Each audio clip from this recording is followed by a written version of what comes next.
Okay, we got a distributor leaking. Let's fix it up hopefully.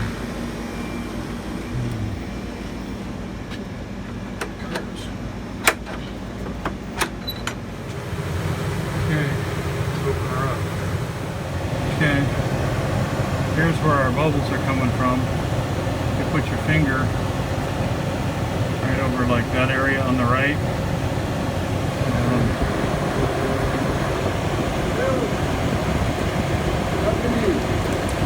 Hey, the margarito? Okay, clean this thing up a bit.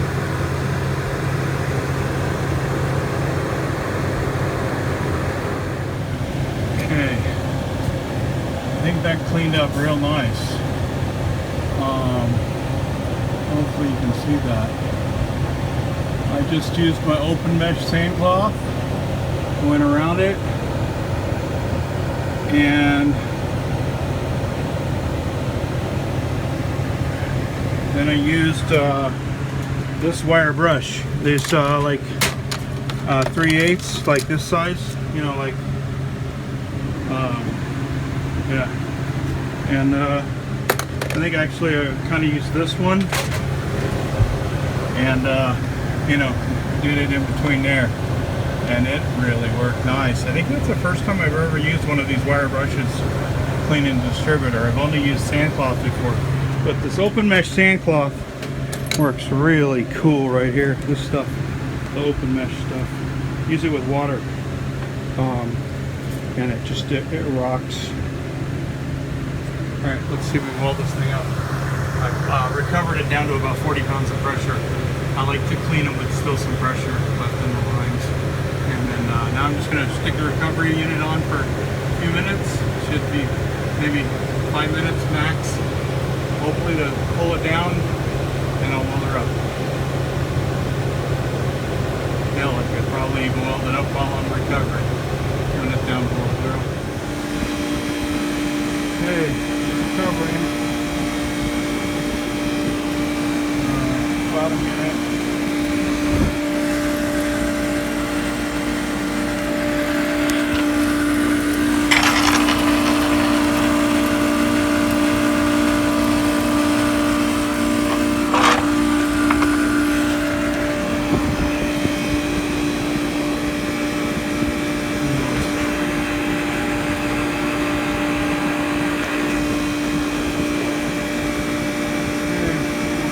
Set it up.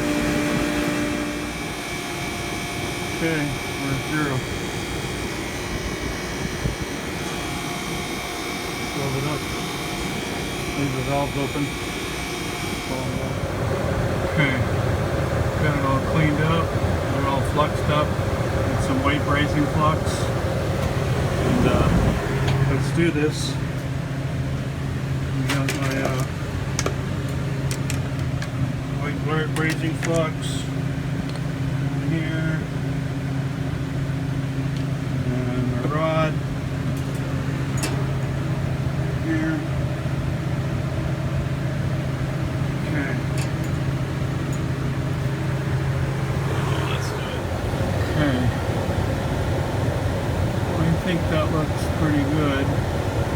I don't like that little pinhole over there on the left, but that one wasn't leaking before. Hopefully that's okay.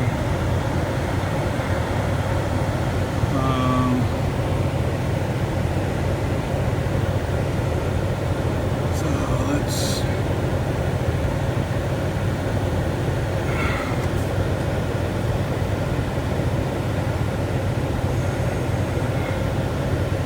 hope that's okay.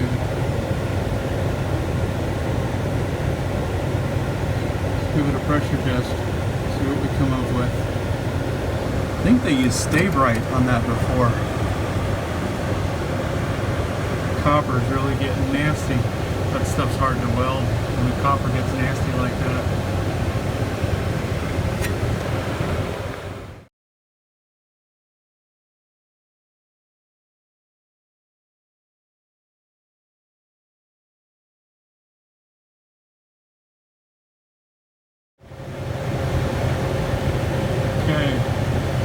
don't see any more bubbles. I put soap on there. And, here, put some more soap on there. And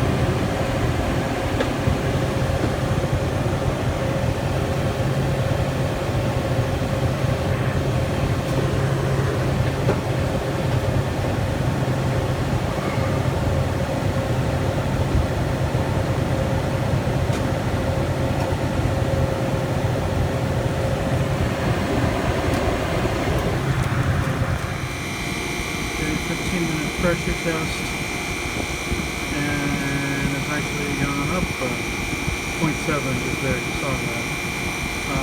Yeah, it went down like 0.3 of a psi or something, so I'm going to call it good. Looks good inside too, so got a pretty good feeling about it. Alright, just got to change out the low pressure control in here, and put that in there at the bottom here. Okay, installing a new low pressure control. Showing you how to set it up so that it works properly. Put your leads on, set it where you think it should be set at. The control. Put your ohm leads on the pressure control. Put your pressure control on an analog set of analog gauges, and then you can watch just barely. Oh, too fast. You can see, but you can see the meter when I want to cut in at 40. Alright, 35.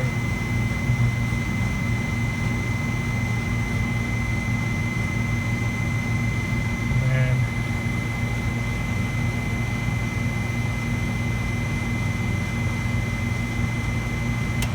you can see my cutouts down between 0 and 5 where I want it. So I cut in up there at 35 or 40 or something up there.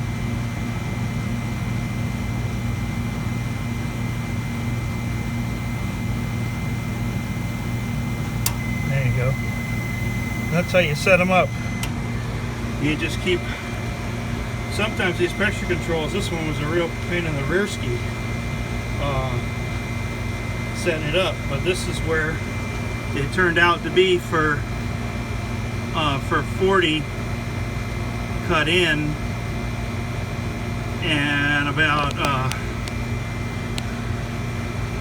40, I guess 38. So, but the 40's way off. 38's probably right in there. But yeah. Anyways, kind of a pain in the rear ski. But this is the best way to set it up. Use a set of. Do it before you get the machine. It just takes about 5 minutes, and it stops you from jacking around with the unit and going on and off. And that way you know you're done. You're set up. You know, you just check the pump down once, and boom, you're done. You should be done. That's the way to do it. Okay, it's on a vacuum. 6,500 microns, 6,000 going down.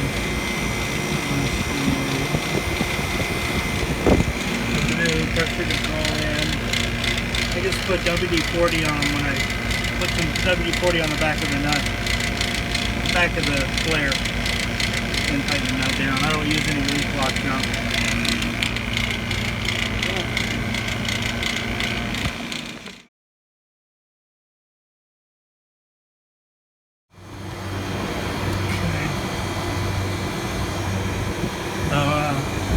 Filling her up. There, this pressure's about 75 degree ambient out here, something like that. So definitely running cool, everything nice and quiet. nice cool compressor. 1 hour vacuum down to about 300 microns.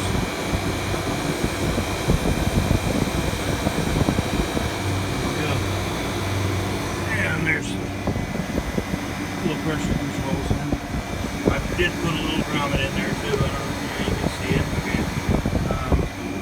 Okay. 37 degrees. Nice. Okay, final pressures.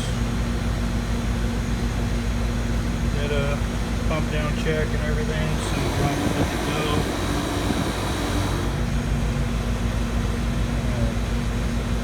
Got a 72-degree ambient out here now. So nice 20 over on condensing, 23-degree evap. It's about 38 cooler, so right on the money. Yep, pumps down good. Everything shuts off at like 5 or 6 pounds pressure, so we're okay, acceptable, good to go. Click like on the video, subscribe. Thanks, bye.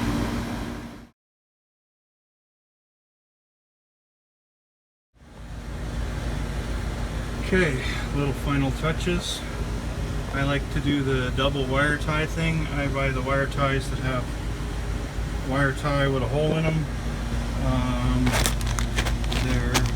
I buy them at Home Depot. 8-inch mounting ties, UV resistant, and has a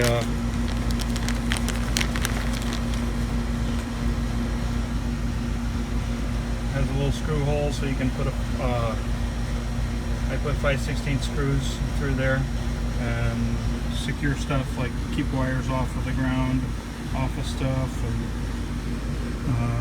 that kind of stuff. This kind of stuff. Just good for vibration. Securing stuff, they work good. Okay. Looks like we're at 22 pounds, 8 or 9 ounces.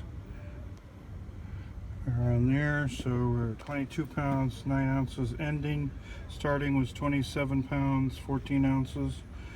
So we're looking at about 5 pounds, 10, 11, 12, 13, 14, 5 pounds, 5 ounces.